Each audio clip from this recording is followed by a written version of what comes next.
Is my screen visible? Not yet, Benu. It's No. just coming up now.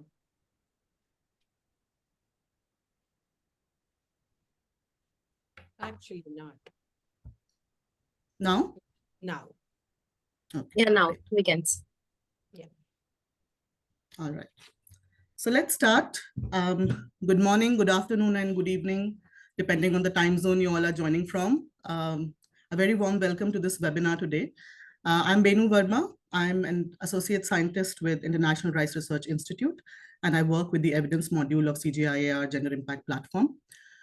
For those of you who may not be familiar, CGIAR is a consortium of 14 international research centers dedicated to agricultural research. CGIAR Gender Impact Platform is committed to synthesizing and amplifying research, building capacities, and setting directions to enable CGIAR to have maximum impact on gender equality, opportunities for youth, and social inclusion in agri-food systems. The platform organizes its work in 3 interlinking modules: evidence, methods, and alliances. The evidence module, led by Dr. Ranjita Puskar of International Rice Research Institute, is designed to focus on synthesizing and sharing robust evidence, identifying and closing evidence gaps in the areas of gender and youth to reduce inequalities within the dynamics of a changing food system. In line with the theme of the 12th Asia Pacific Forum on Sustainable Development, which focuses on advancing sustainable, inclusive science and evidence-based solutions for the 2030 agenda, and aligning with this year's emphasis on SDGs 3, 5, and 17, among others, this side event will examine the critical challenges faced by women and girls in agrarian rural areas due to their enhanced vulnerability to GBV, especially in the face of climate change. Gender-based violence is any act of violence that arises from or is driven by inequalities, discrimination, role disparities, or expectations based on gender. It includes any act that results in or is likely to cause physical, sexual, or psychological harm or suffering from for an individual or group of people, including threats of such acts, coercion, arbitrary deprivation of liberty, whether occurring in public or private life. Gender-based violence in agri-food systems, like women in agri-food systems, is both ubiquitous and invisible. According to the FAO, women produce nearly 60 to 80% of the food in most developing countries and are responsible for half of the world's food production. An unchecked rise in the incidence of and denial of GBV is a threat to agricultural production and food security, not only in the Asia-Pacific region, but also globally. Women and girls face violence at home, at work, while going to work, as well as in the process of procuring work. Demands for sexual favors from women in exchange for contractual work or produce to sell are not uncommon in the informal and contractual work scenarios. GBV acts both at the level of the individual incidences of physical and/or sexual nature, as well as systemic and structural violence resulting from denial of labor rights, human rights, and constitutional guarantees. Laura's presentation will elaborate on GBV in agri-food systems and give us a snapshot of the state of knowledge. GBV is deeply connected to the socio-political precarity of vulnerable genders and worsens due to climate change because it exacerbates the effect of restrictive social norms. Amidst the scenario of polycrisis in the region, GBV is only getting worse.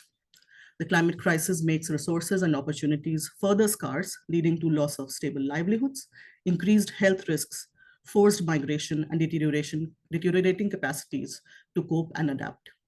Climate change renders women's and girls' opportunities for education, healthcare, decent work, and political participation increasingly bleak, worsening already skewed gender power relations and spiraling the debilitating effects of GBV. Climate change causes shortages and scarcity. It shrinks the already meager resource base, intensifying the vulnerability of women and girls to violence. It makes them more prone to experiencing violence, which was latent in the structure. Intersectional identities like race, caste, age, marital status, disability, sexuality, region, etc., may further add to this vulnerability and heighten the experience of precarity. Meghna's presentation will bring out evidence to show how rising heat and drought incidences due to climate change has led to an increase in the incidence of GBV worldwide. While paving a pathway to prevention and solution, engaging men and communities as allies and engaging with children and youth, boys and girls to raise awareness of the fact that GBV affects not just women who are the victims, but also households, children, communities, and farm productivity becomes inevitable. Using social and behavioral change communication strategies to understand how gender social norms restrict growth of individuals and communities, and working towards positive norm shifts in communities becomes essential, especially in the face of backlash that women face when they stand up for themselves. Even if we understand that steps can be adopted, what steps can be adopted to resolve this issue, it is the unacknowledgement of GBV leading to its invisibilization that remains a stubborn roadblock. What can't be seen cannot be measured, and what cannot be measured cannot be resolved. Manisha's presentation will show us an econometric model to calculate returns on investment when working on GBV, can help us, how it can help us push the needle on this enduring issue. This will be the flow of events today. We will have 4 presentations after this, followed by a Q&A session. And then we will have Dr. Ranjita Puskar summing up the session and giving her closing remarks. Some housekeeping instructions as we go forward. You can use both the chat box as well as the Q&A section of the window to type in your questions. Please do let us know where are you joining from, which organization and which part of the world, and help us to prioritize questions by upvoting them if you think what you want to ask is already presented out there in a question form. So with this, I'll pass on the stage to Laura. Laura, please share your presentation with us.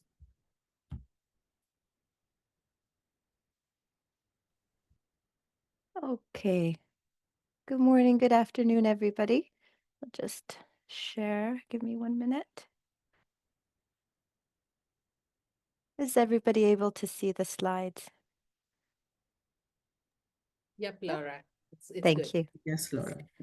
Okay, great. So as I said, it's a real pleasure to be here today. I'm grateful for the invitation and to be among such fantastic panelists. So today I'll briefly speak about the key concept of agri-food systems. As Binu said, provide a snapshot of evidence highlighting evidence from Asia, and provide some learning from a case study of primary research we conducted in the Philippines, and highlighting some implications for the way forward.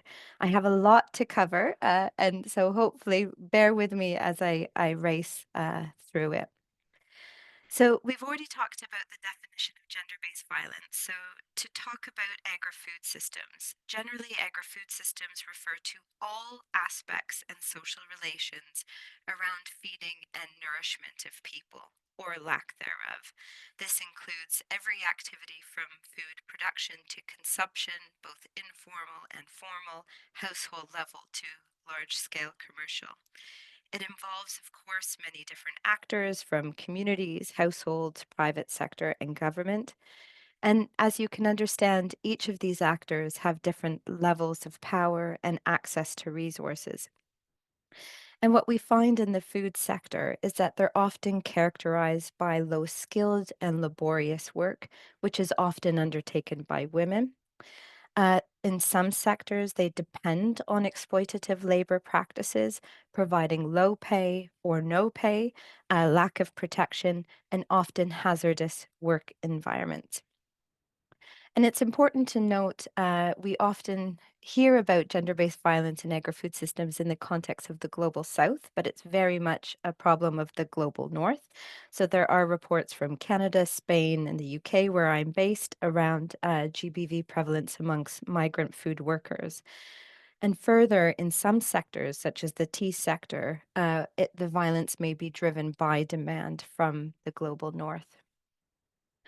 So, what is the evidence? Myself and colleagues at the Natural Resources Institute are in the process of a systematic review on evidence of gender based violence in agri food systems. I've highlighted the numbers in red because they're still being finalized. We want to update our review. So, we scanned over 3,000 articles and have identified 71 empirical studies.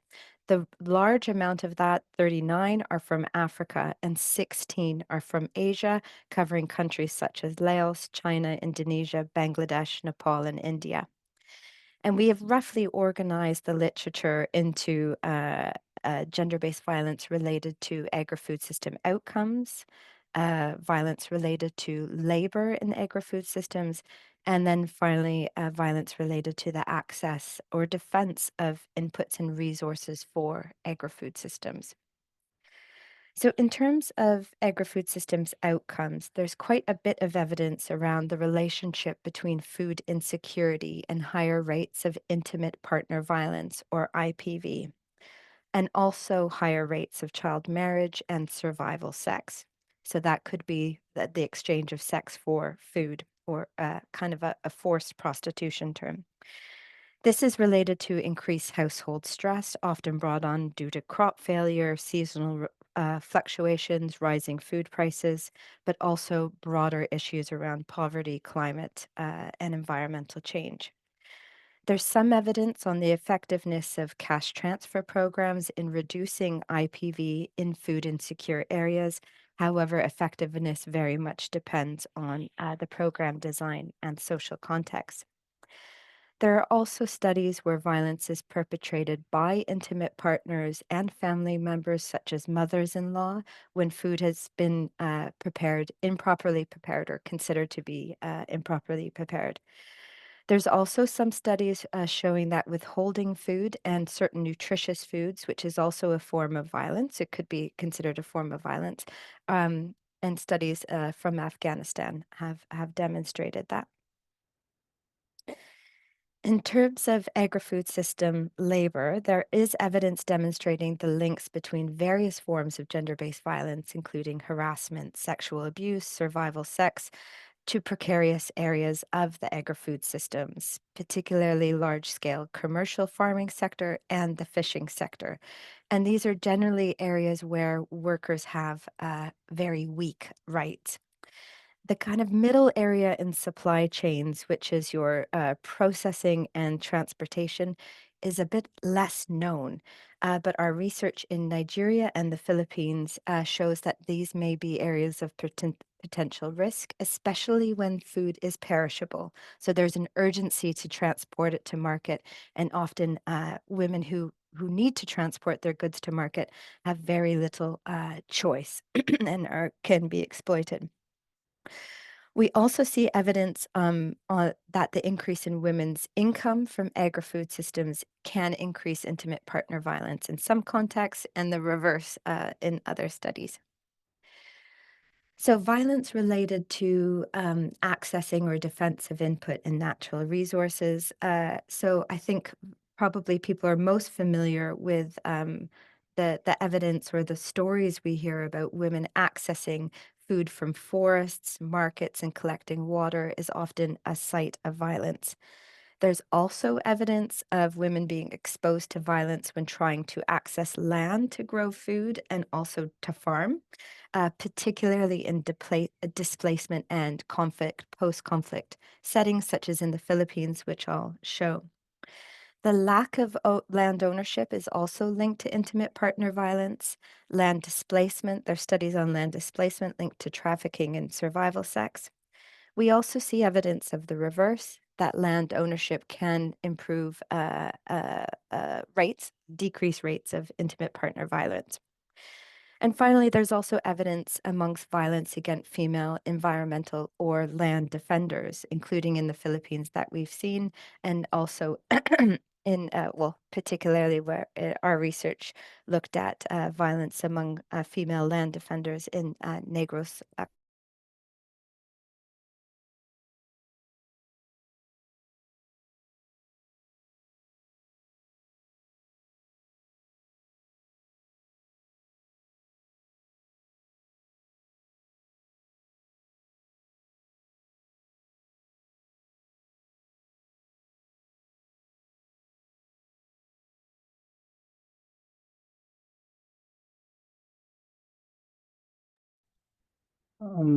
Benu, did we lose Laura?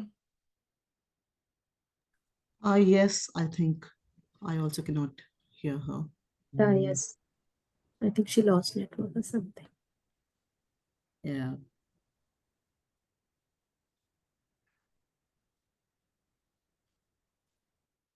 She's back, I think. Hi, Laura. Hi, Sorry about that. I We don't know if lost you that for a was, bit there. sorry. Shall I just continue where I, Yes, please. Yes, please. thank you. Okay, apologies. We can have issues here in Faversham.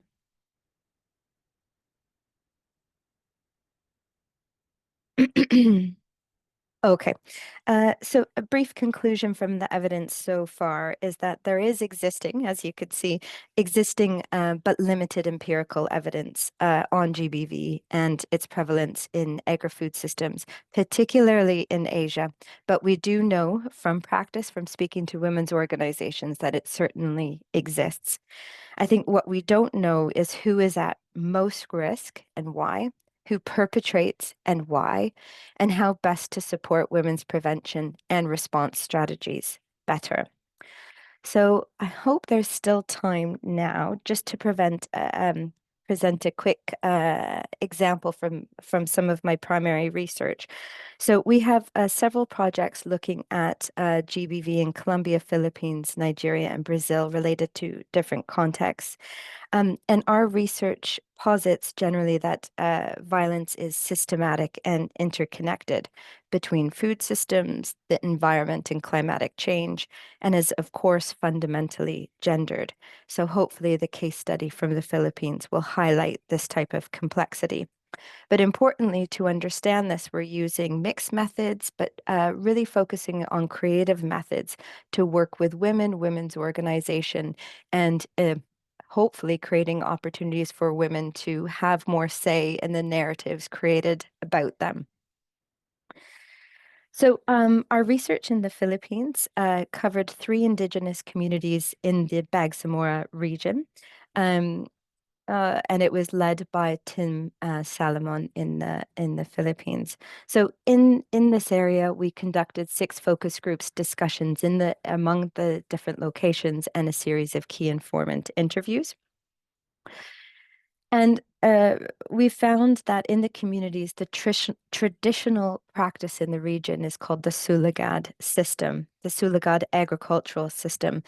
And this is a communal and matrilineal system which positions indigenous women as holders or caretakers of agricultural land. And some people believe that women actually have a higher authority over land in these contexts.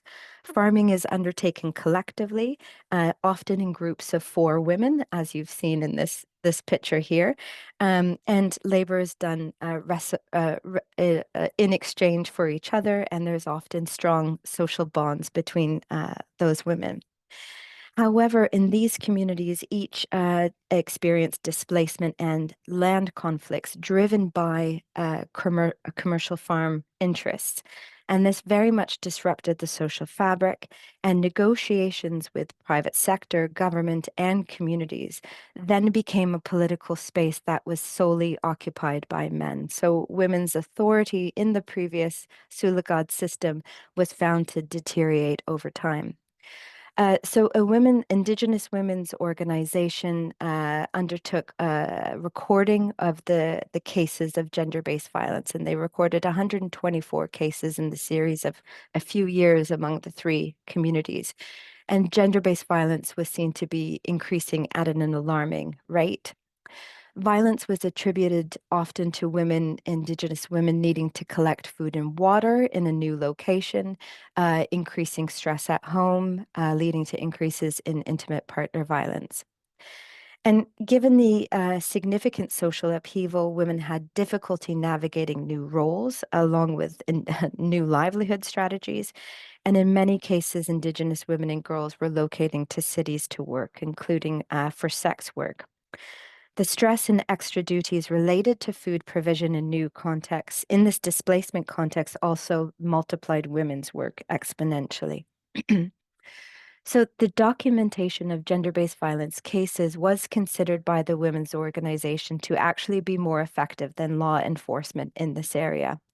And women organizations such as theirs are working very closely with livelihood, environmental, and land rights organizations in very new types of partnerships to map and document both ancestral lands and access to natural resources, but also the stories that are alongside this. And that includes stories of violence against women and girls and Indigenous peoples. There's also examples of Nora? women-led. Yes, Just a is it gentle time up? reminder. It's already 12 Yeah. minutes up. Yeah. Okay, thank you. Thank you so much.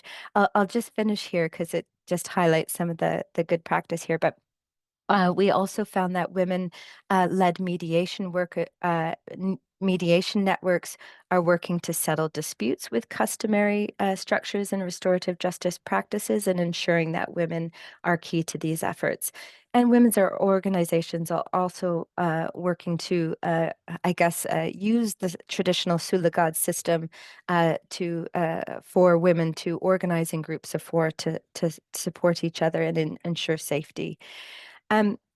So I won't present the conclusions, but just some thoughts on the way forward is that the food system sector must start by recognizing its role in addressing GBV, and it must be informed by practice-based organizations, GBV survivors/victims. We require new relations and types of collaborations with decision makers, governance institutions, civil society, and activists in different sectors where women and marginalized people can present their experiences on their own terms. And just a final point here is that I do think very strongly that efforts must examine governance issues and really the systematic abuse of power and lack of accountability within food systems. And hopefully I didn't rush too much, and I'll end there. And thank you, and apologies for going over. Thank you so much, Laura, for that fascinating presentation. Can we now invite Meghna to share her presentation, please?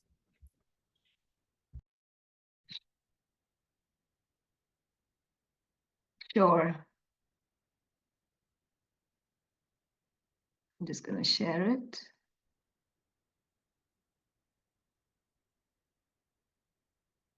Can you see it? Yes, Meghna, it's visible. Great. I'm just going to put it into slideshow.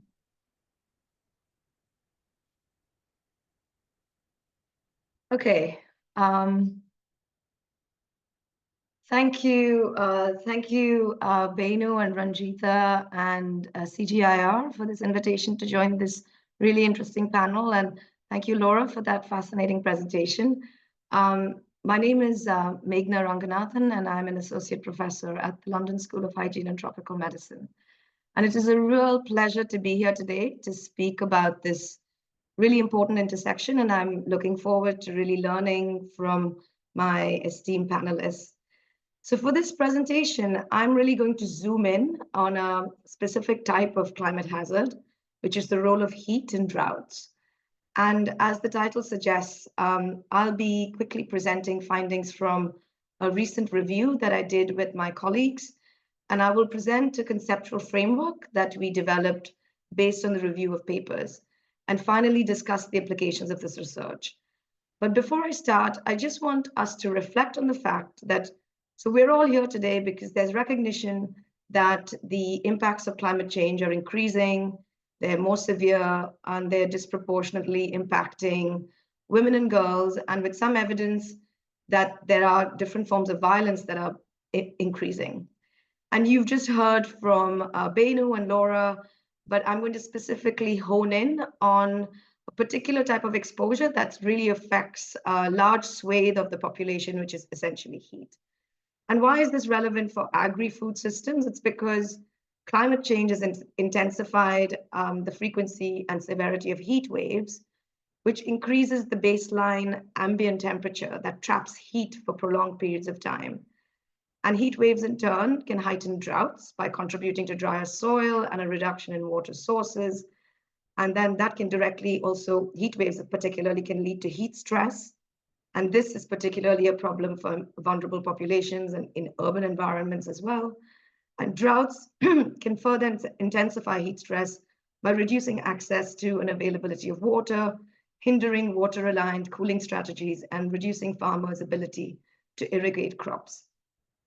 We've just heard, and we know that gender-based violence is the product of unequal gender norms, gender inequality, economic insecurity, that is really likely to become worse with extreme weather events, such as extreme heat or droughts. And there's a gap in our understanding of how the two are related. There's growing amount of research and programs that are working at this intersection, but we need more sort of robust, rigorously done evidence, really from the voices of people that are most affected. So we actually, so over the past 15 to 18 years, there's been a steady increase in the documentation of violence against women and girls after a heat wave occurs. However, my colleagues and I, we sort of realized that there has not been a systematic documentation of these impacts in the peer-reviewed literature.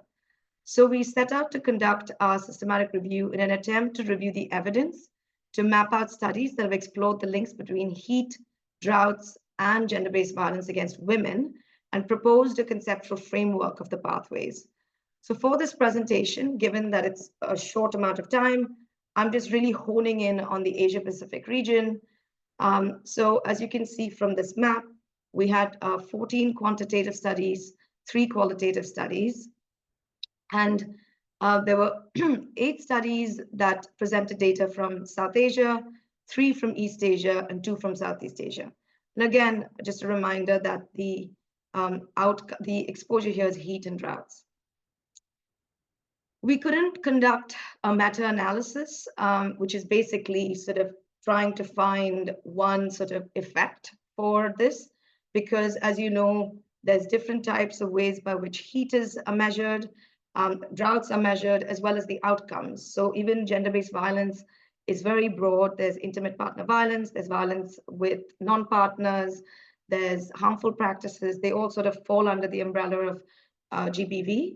So we haven't conducted a meta-analysis, but we could notice a trend, which is that this review suggests that extreme heat and droughts increased gender-based violence, but there's variation by the type of exposure, which is basically increased ambient temperature, heat waves, and heat stress, and the type of outcome and context. So for heat and GBV, there were 6 studies in the Asia-Pacific region that showed a positive association between the two. So there was a study, so just to give you a snapshot, a study analyzing data from India, Nepal, and Pakistan showed that for each 1 degree centigrade increase in annual mean temperature, the prevalence of intimate partner violence increased by 4.49%. A study in the Philippines found that experiencing higher daily temperature significantly increased the likelihood of intimate partner violence by 7%. There was another study that used the demographic health survey data from 34 countries to explore the association between rising temperature and IPV, and it included countries from the Asia-Pacific region, and found that an increase in the temperature of 5.94 degrees Celsius resulted in a significant increase of 3.7% in the risk of IPV. And this is sort of all types of IPV. So it's physical, sexual, and emotional IPV. And there were similar significant increases in the risk of physical IPV and psychological IPV separately. So, and further sub-analysis of this DHS analysis showed that women from rural areas, from poorer households with low education, and those living with partners that were less educated were particularly vulnerable to the damaging economic consequences of increased temperature. For the association of drought with IPV, there were 6 studies again that provided evidence of an association in this region. There were 3 studies from India which showed mixed findings, and I'm sort of going to talk about one of them, which was a study by Dehingya et al. And essentially, it was looking at precipitation-based drought, and it showed that this type of precipitation-based drought, which is essentially less rainfall, was associated with a 5% increase in the likelihood of physical IPV and a 10% increase in emotional IPV, with no significant association with sexual IPV. But the study also found that socioeconomic drought, that's due to reduced agricultural production, had a much stronger impact. So that was a 34% increase in physical IPV. So I'm not going to go into every study just because of the time, but hopefully our paper will be out. But I think the main sort of takeaway message is that while these studies generally suggest a link between drought, so especially socioeconomic drought, and increased IPV, the evidence appears mixed, with some studies showing a stronger association. And it's really important to consider regional context, the types of droughts, the socioeconomic conditions, and the norms that are likely to influence these relationships. We also looked at heat and droughts on early marriage, and there was sort of mixed impacts on this. For example, whilst many studies show that the longer the heat wave or droughts, the greater the likelihood of early marriage, there was a study from India that there was a significant negative association between droughts and early marriage, meaning that the rates of early marriage declined during a drought due to the financial strain on families required to pay a dowry. But interestingly, the opposite was found for the same study when it was sort of conducted in sub-Saharan Africa, where early marriage was more likely during droughts due to the increased incentive of receiving a bride price. So again, reiterating the importance of context as well as norms in these studies are very relevant and important. So using these findings and themes that emerged from these studies, we mapped out a conceptual framework for the hypothesized pathways to frame our understanding around how heat impacts on gender-based violence. The first pathway delineates how heat or drought increases the economic, biological, and psychological stresses. The second pathway is an increase in the enabling environments for gender-based violence. And the third is the exacerbation of the existing drivers of gender-based violence. So for the first pathway, sort of the one that's marked in green between heat and gender-based violence, it's through this idea of the exacerbation of existing gender-based violence stresses, in particular, the economic and psychological stress. Based on the studies included in this review, the economic stress to GBV pathway was most often triggered by unemployment, lowered productivity that results in income loss, which especially in the case of excessive heat or drought can be related to decreased agricultural yields and outdoor workers. Increased absenteeism due to heat stress may also intensify the impacts of lowered productivity, particularly because women may be more likely to be absent due to having disproportionate care responsibilities. And this results in women facing increases in employer violence and harassment at the workplace. Furthermore, at the household level, this loss of income could lead to household stress and food insecurity. And household stress and food insecurity can lead to a situation of psychological and economic stress at the individual level, which can trigger the various outcomes related to increased GBV risk. Furthermore, undernourishment and poverty from food insecurity can result in decreased cognitive function and self-control, ultimately leading to the perpetration of IPV. So as stress may lead some people to turn to negative coping mechanisms such as substance abuse and gambling, although there's less evidence of this, which results in the increased likelihood of aggression, loss of control, and ultimately increased risk of GBV. Similarly, these stresses, these economic psychological stresses may result in men's low emotional well-being, low self-esteem, and a loss of sort of this provider status within the family, which are also risk factors for GBV perpetration. And moreover, financial insecurity due to the loss of income can result in women's disempowerment, which can also increase their risk of experiencing IPV. So it's sort of a combination of the experiences and perpetration within a very complex context that can result in GBV. For the second pathway, which is marked in blue between heat and GBV, it's through an increase in factors that enable the occurrence of GBV. So similar to pathway one, heat and heat-associated extreme weather, such as heat waves, can result in displacement and forced migration. The economic stress from being displaced or having to migrate can result in a loss of income, which can increase early and forced marriage, both directly as a financial coping mechanism and also indirectly through decreased access to education, which in turn increases the risk of early and forced marriage.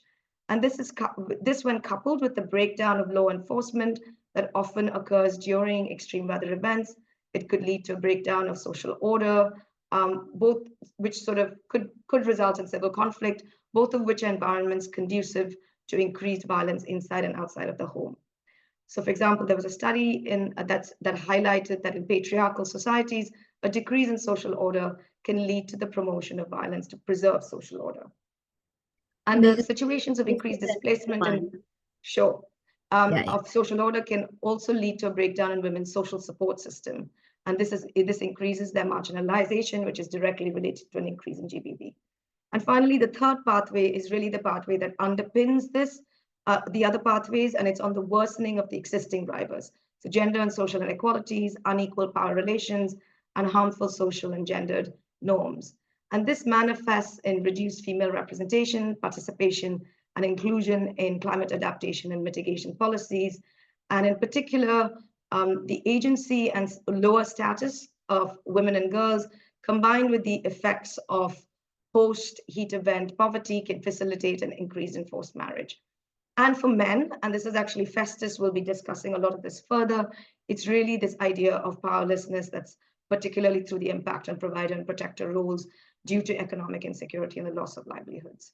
So this framework really is, it was taken from the review, but it also takes into account entry points for more research and where programmatic efforts sort of need to be focused. So my final slide is really sort of what are the implications in the agri-food systems. And I sort of have just honed in on a few recommendations based on work that I've been involved in, as well as where I've seen recommendations of the literature. So the first could really be by leveraging existing social protection programs to support climate smart livelihoods, such as agriculture and fisheries, as these tend to be women-led in many cases and also empowering for women. And we really need to consider making social protection programs more gender and climate sensitive. It may be useful to have the duration of transfers as regular and frequent so that it helps build food security in the household. And these tend to be controlled by women. There needs to be clear messaging around the transfers to reduce stress around the future and uncertainty during shocks. The modality of the delivery of the transfers need to be considered. Linkages with complementary services such as violence referrals, case management, mental health services would also make these social protection programs more climate and GBV sensitive. And we know that through our cash transfers and IPV collaborative, which is what I'm involved with, the addition of the plus component can really help address gender norms. And finally, we need to ensure that social protection teams and violence service providers are trained on child safeguarding and ethical referrals and psychological first aid. We should also be considering leveraging early warning systems that's prior to— Thank you, Digna. I'll have to come in here. We'll have to put a hard stop. It was a very comprehensive presentation, and thank you for the deep dive into evidence, but we have to move on. Sure. I just want to thank Digna. everybody, and I'm happy to discuss any questions afterwards. Thank you so much. And if you have any questions related to the presentations, please put them in the chat box or the Q&A section. I now invite Festus to please share his presentation with us. Thank you very much. I hope my lighting is okay. So thank you so much. I feel like there's a lot of information that has been shared. Thank you so much to the previous panelists. I've learned a lot. I've just been scribbling and learning. I do not have a presentation per se.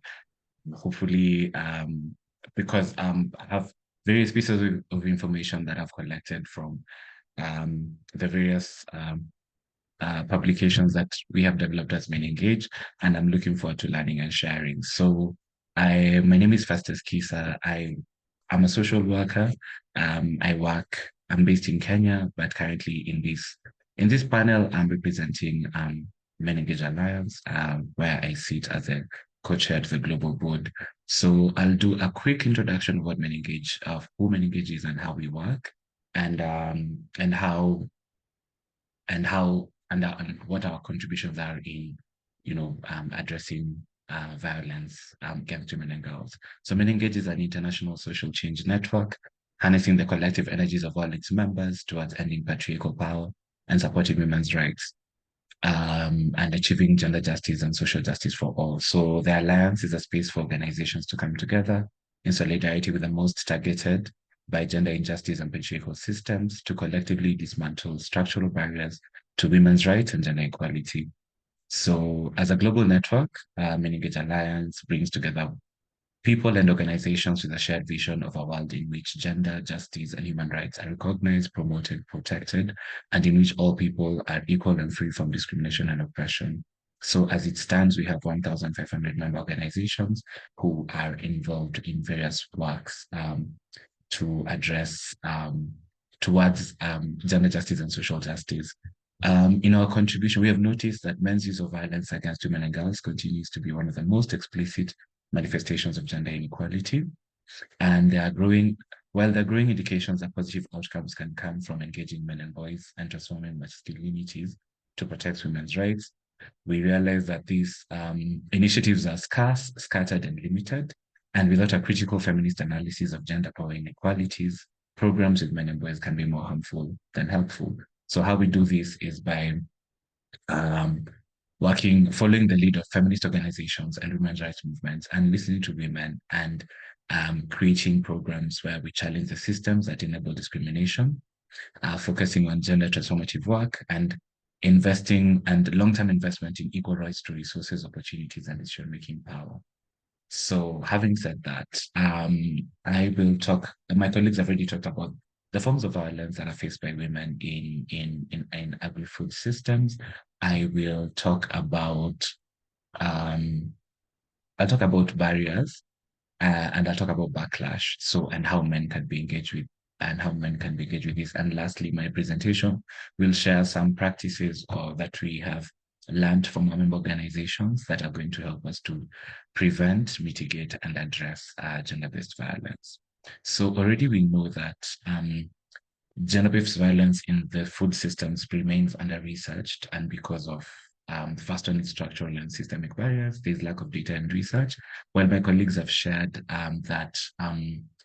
quite a bit of research, we realize that this is not worldwide. Yeah. So there are some areas that, for example, Asia Pacific, there's some research that has been done, but there needs to be more. There is the informality of work. Many women and marginalized groups in agri-food systems work in informal, unregulated jobs, and violations go undocumented. And my previous colleague alluded to that, where she talked about just reporting the cases being a strong an entry point for advocacy. There's weak legal protections and enforcement. Most of this farming happens in rural areas, and there's access to legal support, and laws fail to recognize or protect women in agriculture from gender violence. And this we have seen in Kenya as well, where because of even when there's a 2/3 gender rule that's supposed to be effected by the law, it has not been effected up to now. Of course, cultural and social norms are a barrier to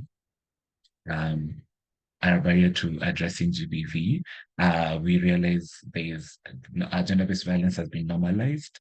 I don't know, and even in most communities where it's seen as a private issue, many people, if you ask them about GBV, they tend to think of domestic violence, and they tend to classify it as, as a private issue, or it's an issue between two people.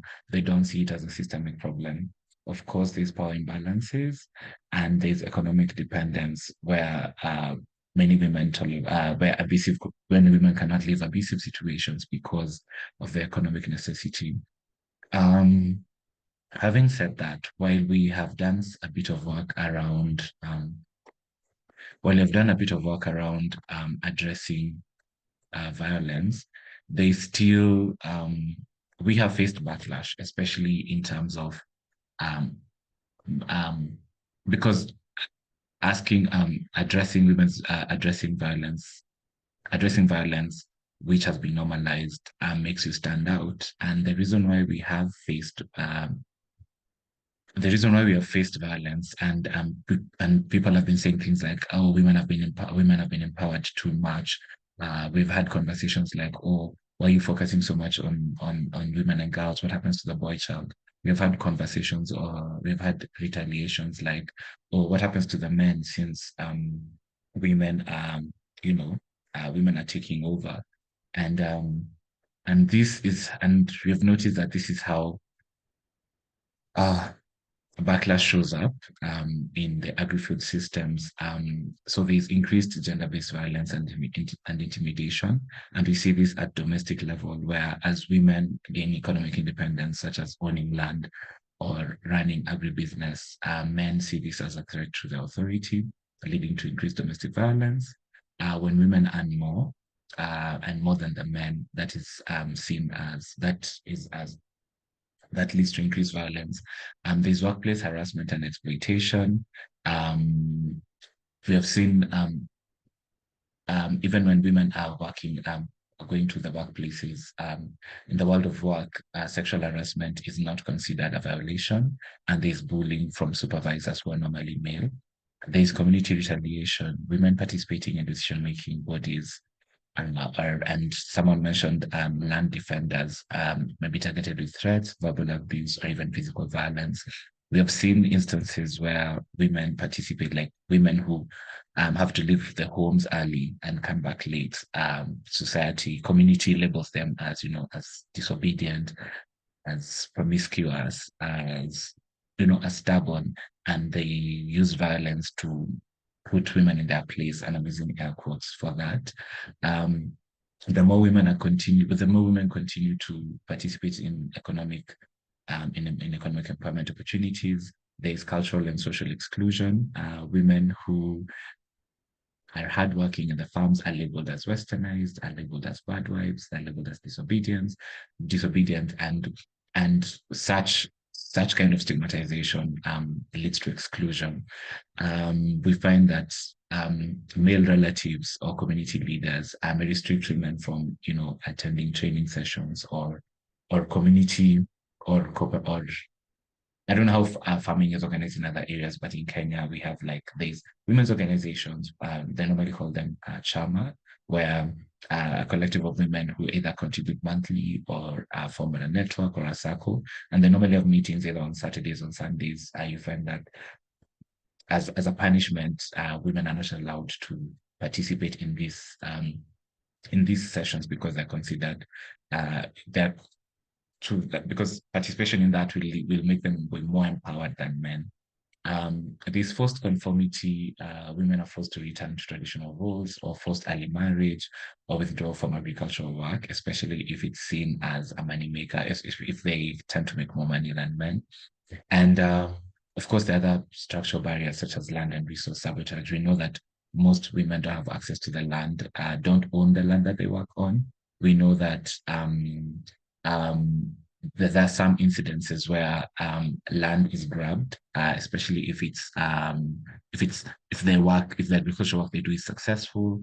There's denial of credit that from financial institutions that make this work very important. Reinforcing male control of financial resources. We have had instances where women could not get loans, could not get bank accounts unless they had a man involved, either a husband or a father. I was recently informed of a case where a women's NGO, a women's business, what is it? Not really civil society, like a women's community-based organization was not allowed to register until they had a man either as a chairman or as a treasurer. There is unequal pay and labor exploitation, which comes up when they consider women to be too empowered.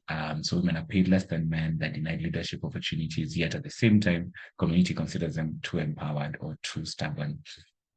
The other form of backlash that we have seen from women involved in agribusiness is exclusion from policy discussion. So we see a lot of women involved in the actual day-to-day agricultural work, but when it comes to participating in the cooperatives and advocacy groups or in contribution to policy, whether local or national, women are not involved. There is lack of implementation of gender laws that I alluded to earlier. Even when there are progressive policies, enforcement is weak due to male-dominated governance structures. And we ask ourselves, why does this happen? Because we know that if women are working, it means that there's dual income. Our families are healthy, the economies are healthy, but we realize that it's because backlash is seen as women empowerment is seen as a threat to patriarchal power and control. Men are still considered head of households, provider protectors, and any threat to these leads to resistance. There's economic fears and competition. Many of the cooperatives that are formed in the agribusiness, in agri-food sector are led by men. Men are primarily seen as breadwinners. There's monopoly of agricultural markets. So any uprising is seen as a threat. There's cultural and religious norms where if a community sees gender roles as sacred traditions, then men should be this, women should be that, women should be submissive, anything. Festus, I Yes? hate to break your flow, but we have to now wrap up this After presentation. okay, fine. So thank you. So Thank you. all right, thank you for that. So with that, I will just quickly go back to now what Men Engage has done in terms of their work in addressing backlash and ensuring that we end GBV. So we tend to elevate the quality and quantity of programs. And by quality, we mean we want to strengthen accountable practices in an effort to transform patriarchal masculinities, meaning that the work we do with men and boys are feminist informed, they address patriarchal power and privilege, and we challenge male supremacy. We want to increase the quantity by, scaling up successful practices to reach wider audiences by respecting local context. So, for example, if there's a successful program in, maybe let's say Rwanda or Indonesia that works towards ending violence, then we strive for institutionalization of such promising practices through policy changes and legal actions. We work in partnership with UN Women, where we in a really interesting project called the Learning Collaborative, where we create spaces to collect evidence from members and partners on promising practices, where our intention is to develop a go-to source of information about gender transformative approaches to working with men and boys in the prevention of gender-based violence, women's rights, and gender justice. We have 4 approaches, which is a consultative all the way, identifying promising practices among the membership, convene experts in webinars and facilitated conversations such as this. We want to bring together experts from the feminist violence, experts from feminist-informed practices addressing violence against women and girls, where we want to cross-fertilization of ideas and critical input, and we want to document the entire process. I will share links to the notes to the sources, which is basically the Men Engage Alliance website, and looking forward to questions, answering questions if you have any about male engagement in ending violence against women and girls in agri-food systems. Thank you. Thank you so much, Festus, for that presentation. I'm sure I'll have a lot of questions for the Q&A, and I want to know more about the strategies of Men Engage Alliance. For now, let's move on to Manisha's presentation. Manisha, could you please share your presentation with us? Yeah, thanks a lot, Benu.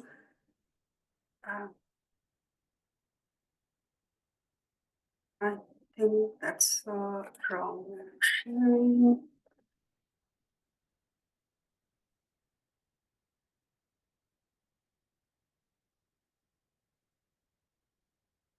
Is my screen visible? Yes, it is, Manisha. Yeah. Thanks a lot. Thank you very much for this. Is it in the screen share mode? Yeah. Great.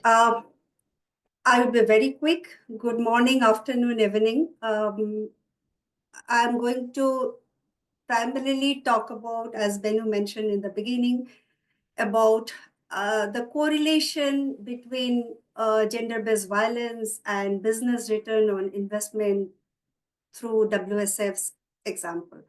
Just before I start, I would like to give a brief introduction to the organization that I represent, which is IDH.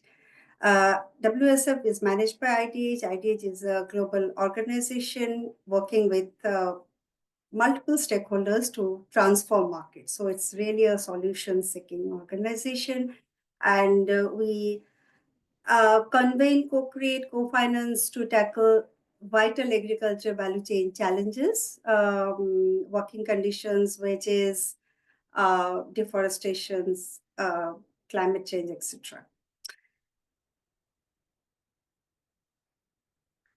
Now, before getting into the learnings from WSF on business return on investment and GBV, I felt that it is imperative to just give a brief introduction of what this fund is all about. So Women's Safety Accelerator Fund is a consortium of pre-competitive collaboration amongst private sector partners working together to address GBV in the tea value chain, which is currently focused in India. And through this fund, there is the program that is there. It is engaging with the almost more than 23 billion US dollar Indian tea industry, which in fact is the largest employers of women. And this fund was created primarily to address the issues of women's safety and gender-based violence for the women in the tea industry to adhere to business and human rights principles. So it is a kind of compliance, but at the same time also it was an opportunity and to deep dive into the issues of GBV in the tea industry. This is not something very new, but 2-3 things I just want to highlight here. Just to talk about who are the women in the tea in the tea estates. So women in the tea estates, so women workers and their family in the tea estates, actually they reside within their workplace. So there is a blurring, there is a very thin line between the home and workplace. And especially that is very much true in our engagement, which is mostly the company-owned estates. And this living arrangement often makes not only the workers, but their whole family dependent on the estate management for their well-being and support and anything related to their lives and living. The government data of India also highlights a high prevalence of various forms of GBV within the tea communities, and that also has emphasized the urgency and importance of this initiative. Now coming to the subject of my presentation today. While the industry very much recognized the prevalence of various forms of gender-based violence in the tea communities, which had often been normalized, there was almost no acknowledgement of workplace discrimination and harassment.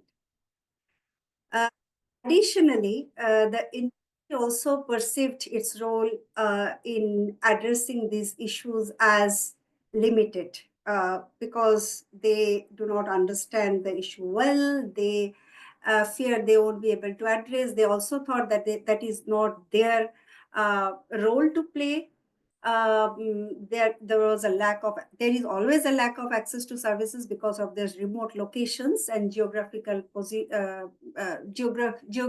they are very far and distantly removed. So, like many others, they viewed allocating resources on any issues related to women's safety or addressing harassment, discrimination of women workers or their families or in the communities as an expenditure rather than an investment when they talk about sustainability or sustainable growth. So improving workforce well-being is something they felt that this is a good thing to do, but not the right thing to do. But also at the same time, many a time, these kind of incidences always they call for brand reputation. So they're very conscious of the fact. And at the start of the intervention, tea companies primarily joined the program due to the involvement of the tea buyers, brands, and retailers who supported creation of the fund. And our experiences has frequently garnered feedback that while GBV is something that is aligned with their social impact thought processes, there is a desire to understand how it is relevant or say, for example, their correlation to business impact. And this naturally led to considerations about sustainable issues.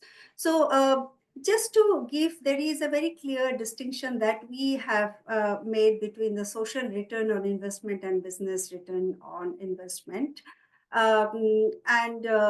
While social return on investment evaluates the broader social and environmental benefits, often indirectly supporting business growth, the business return on investment focuses on direct financial returns, and WSF aims to demonstrate impact on both. And also the whole purpose why we got deeper through research and building evidences was primarily not only to have policy dialogues and engagement, but also to inform the stakeholders and the tea companies about the hidden cost incurred by neglecting to address gender-based violence in tea gardens based on whatever data is available with them. So what we have done is that we have undertaken an empirical research.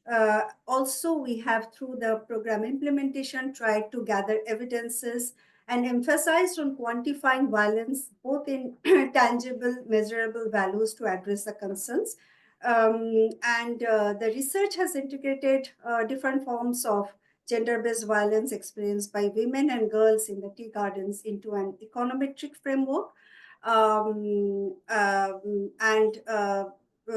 as I mentioned that it was a primary data collection, and whatever I'm going to talk about as the business return on investment is all evidence-based and cross-referenced with secondary data and has for validation.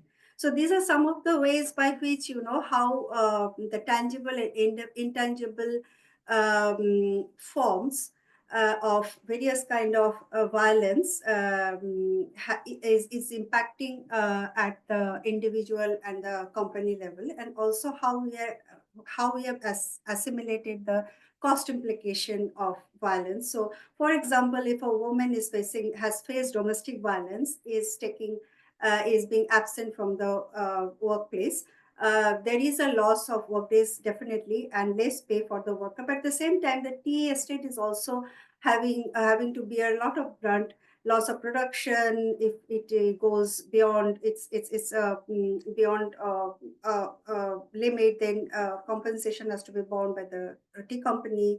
There is an opportunity cost, and at the family level, loss of school days for the children, loss of work days for the other household members, and definitely physical and psychological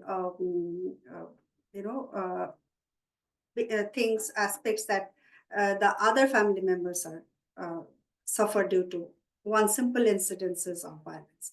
And here is what we have found out. There is definitely a direct link between GVP and productivity. Women workers who experience violence, harassment at home typically pluck far fewer leaves than their peers, and often falling short of the expected 24 kg per day. Moreover, if you see, there is a very clear relationship between GVP and tangible cost, indicating that 1 unit increase in violence at the tea garden results in almost 0.7 unit rise in operational cost by the tea estate, and which translates to an annual revenue loss to the tune of 5 to 7%.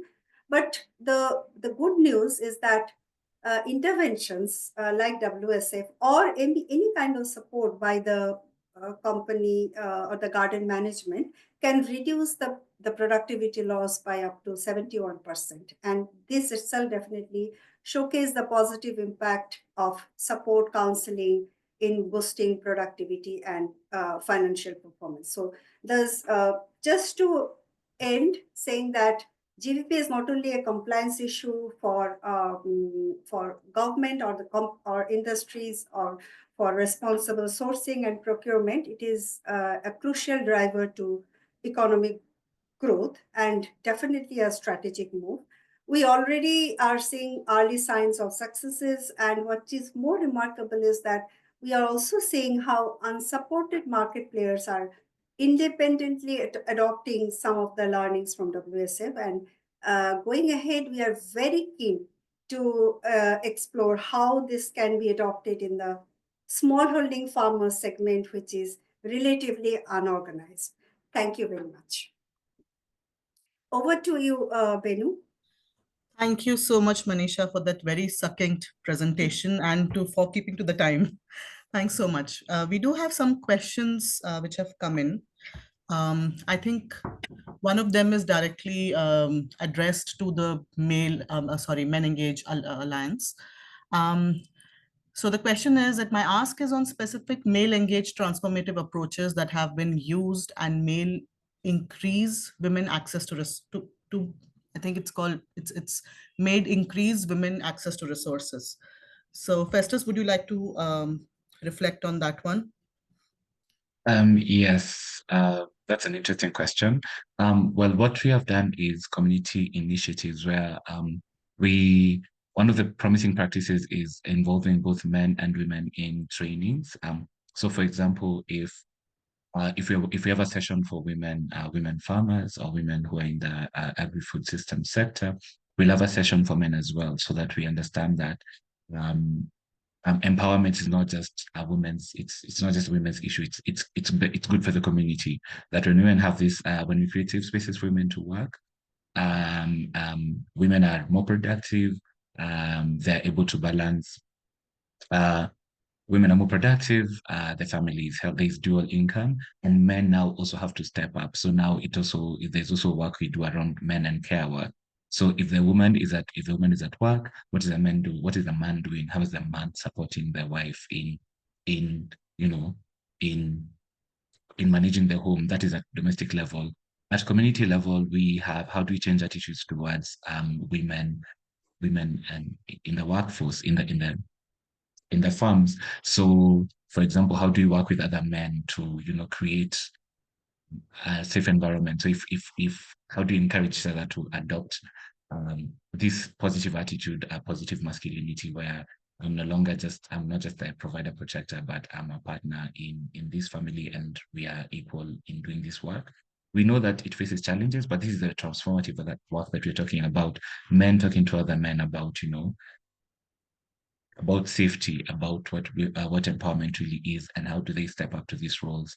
So taking on care work, dividing work in the homes, and creating and influencing policy, so that it's not just at the domestic level, but it becomes a norm. So for example, we can have a community of men who don't think women going to work is demasculinizes them, such things. So there's work around that. I'll share a link with Ben so you can share with that. But I hope it starts. So it starts with community level conversations, then moves up. Yeah, that's what I can share. I hope it's helpful. Thank you so much, Festus. I'll move on to the next question. Manisha, I think it's addressed to your presentation. On the last presentation about the tea gardens, are the results presented correlations or casual effects? They are correlations, and the whole study is available in public space. We can share the link and access. Thank you, Manisha. There's another question here.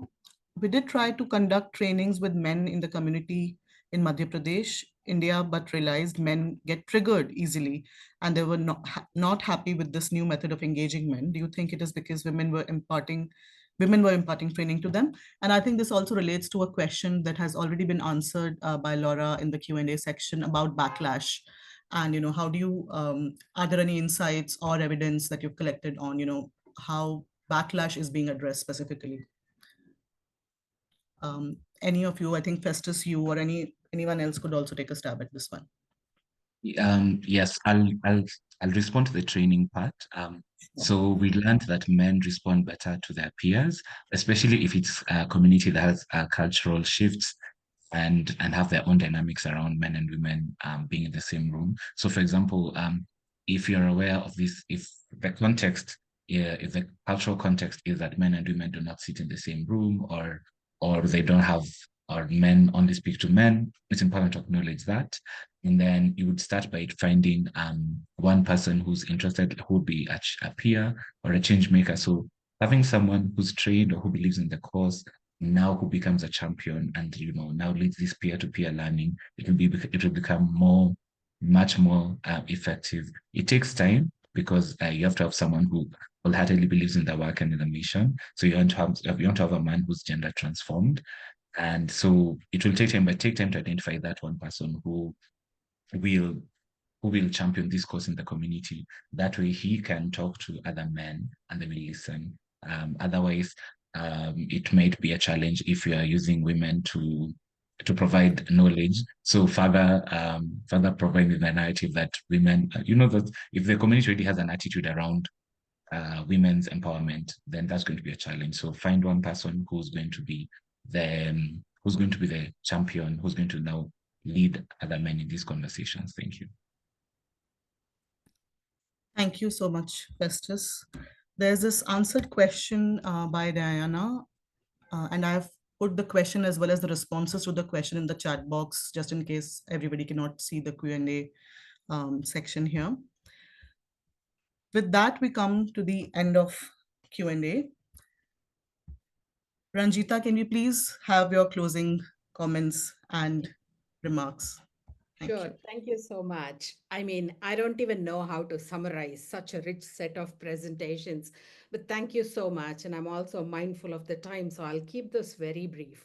For the longest time in CG, I mean, our core business is working on agri-food systems and smallholder farmers and equality, gender equality and all that. But this has been a complete blind spot for us for the longest time. And people still asked, when we started talking about it, is this relevant? Isn't this mission creep? Should we be doing it? Is that even important? And I think it's becoming more and more important, especially as we are hit by polycrisis, as we've seen. Limited evidence, but it is there. It is strong, urging us to take action on this. I mean, this set of presentations were like wonderful. I mean, they've, answered a number of questions. What is it about? And what I'm taking away, it isn't just about physical violence. It could be psychological, it could be emotional, it could be economic. And where does it occur? It occurs everywhere, in their homes, in workplaces, everywhere. It's prevalent almost everywhere where women are engaged, even in the context of agri-food systems. And who is it affecting? It isn't just the victim, just that woman who's facing the violence, but it is affecting the family, maybe children, a lot more than, I mean, as important as the women who are being affected. It's affecting the workplace. And then why does it even exist? Meghna talked about those pathways, which outline the various reasons and pathways and processes, etc. I think it is most importantly because of the norms and attitudes that we hold. And the point is, we are talking about very limited evidence. We are not making it visible. There is silence and stigma associated with it. These are normalized behaviors, the toxic masculinities that Festus has been talking about. And it is because of the precarious occupations that women are engaged in. Mostly in the informal sector, women in agri-food systems. And these agri-food systems and the value chains, food value chains, are arenas which are rife with inequalities, power asymmetries, information asymmetries, the nature of work, paid and unpaid work. And when you're mostly in the informal sector, there's really no legal recourse. But even in the formal sector, where there you might have some legal recourses, there is this whole silence and stigma because they do need to protect their livelihoods. And there's so many triggers that one can think of in this sector: crop failures, food insecurity, a vicious cycle, a number of vicious cycles there, droughts and heat, as Meghna talked about, poverty. And we've also talked a little bit about what works to address this. We talked about cash transfers, targeted programs, gender transformative approaches, engaging men and boys, social and behavioral change communication, engaging leaders in the communities. Land ownership of women seems to work, and infrastructure development so they don't have to travel too long distances to fetch water or firewood or, for fuel or whatever. Having said that, what we are also seeing is this whole thing about economic empowerment or increased income can act as a double-edged sword. It could actually even trigger in certain cases, but I think there is some evidence which says that when women are economically empowered, it might help in reducing it. So there's mixed evidence around there, I guess, very context specific, but also what other interventions accompany that. I think we need to address the insecurities and toxic masculinities in when we talk about, economic empowerment and interventions like that.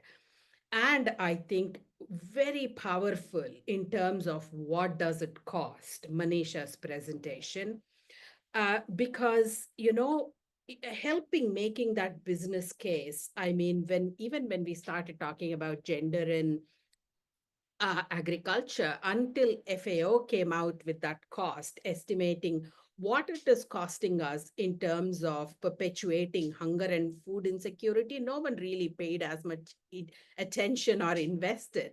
And I love the question that Manisha was asking, is addressing it, is it an expenditure or is it an investment that we are making? And I think we need to make that strong business case. She provided the strong evidence of economic costs, how it affects productivity losses and revenue losses. Putting a number on it, helps people or makes people sit up and take notice and realize what they are doing. And I don't think we've yet even imputed the social cost and added it there. And there's no uh, second guessing or discounting the fact that this is high priority and we need to make a business case, Manisha, as you said, for the smallholder farming sector. And the thing is, what we have seen is that these costs are intergenerational. These effects are intergenerational. So we've got to understand, what this is, how this is pulling not just the ag sector back, but the whole world and development back. And I think what should we do about these things? And I think we've talked about a few issues. Laws are there, but I don't think it is just about laws related to preventing violence, but I think the laws and policies, much more broad-based, I think are needed in other sectors as well. Laura talked about the importance of cross-disciplinary and transdisciplinary collaborations that are needed to understand and address some of these things. Very, very little empirical evidence, as we have seen. So I think we need to put money and effort into it to generate that evidence and to make that evidence more visible, while being very sensitive about it, because there are issues. Festus talked about how it is still seen as a private issue, the silence and stigma associated with it. So we have to do it in an extremely responsible and sensitive manner. And maybe we as agricultural researchers don't have all the wherewithal or the capabilities and skills to address it. And therefore, we need to partner with organizations and individuals that have experience, and have the skills and capacities to do that, I think. So guess long ways to go, but I think great conversation here, and I hope this does lead us to something. And I would say, let's start building that business case.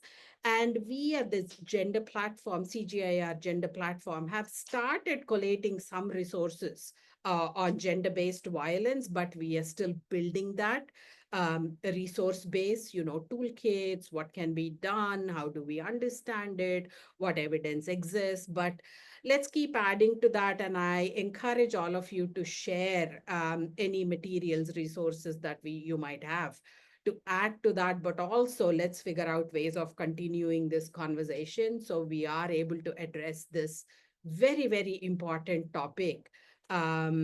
And I think this is very urgent. As climate change intensifies, this is going to intensify. So let's be on the front foot and then see how we can address some of these challenges. Thank you very much, Benu, and back to you. Thank you so much, Ranjita, for that very comprehensive sum up and the way forward. I'd like to thank all panelists today for those very beautiful presentations. I think I really hope that this sparks a lot more conversations around this issue. We cannot say enough of how urgent this issue is and how urgently we need to address this particular intersection between GBV and climate change. And I'd also like to thank all the audience members, especially for your questions, because I think questions are really the elements which bring out the nuances in the presentations. Manisha wants to take a picture with all the panelists. So can everyone please switch on their cameras once? There's some technical glitch with my camera, so I'll just be, a name in the picture. But yeah, Manisha, will you take the picture?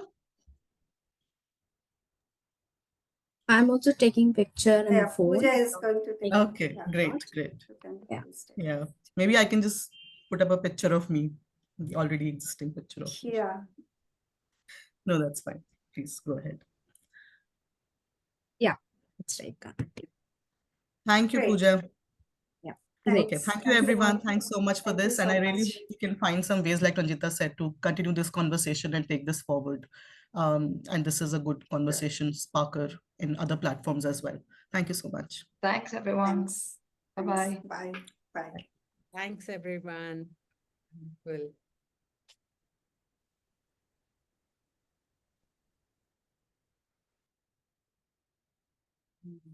How do I say?